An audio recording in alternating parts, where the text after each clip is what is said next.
So you had a combination on Whitney's tours of musicians who she had picked to give them a chance.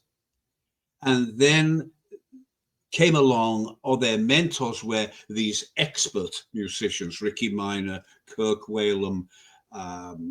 There were a few others, Michael Baker, Ricky Lawson, the drummer, all incredible experts in their field. And that's how we traveled. Oh, you said that you learned a lot about what makes people tick.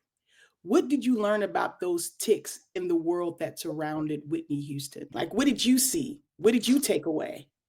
I, again, took away a little bit of sadness in the context that Whitney was so desperately trying to be normal, have those normal moments, wanting to be a young mother, looking after her baby with her husband, a family. She wanted what most of the people in the world have, and she couldn't, because the people around her said, no, you've got to go here, you've got to do this, you've got to do that.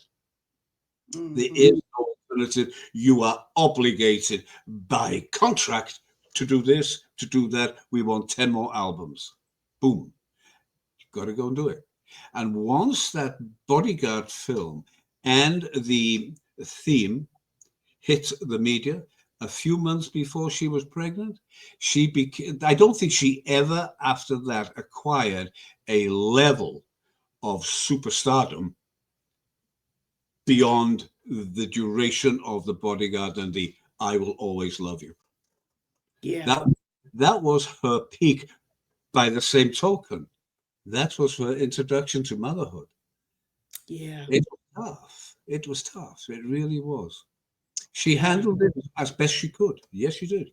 Now, to a lay person, I'm looking at Big Bob, and he seems like he would be the bodyguard. And then I look at you, but you've got all of this experience. So Big Bob standing in between you. We don't even see you or Whitney.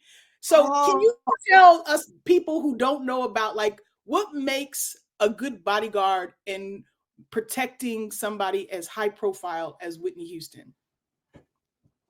Intelligence, understanding, education in the discipline. And Bob had that. Big Bob was a criminal justice major. He had been, because of his size, if nothing else, looking after a number of dubious stars where the risk and the threats, I think the rap and the hip hop world were just up and coming in those days. So, and he'd been involved in that. So when he moved in front of us, both she and I hid behind him.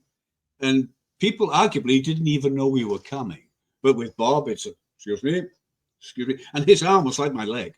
I mean, huge. Wow. You do not stand in Big Bob's way. That's it.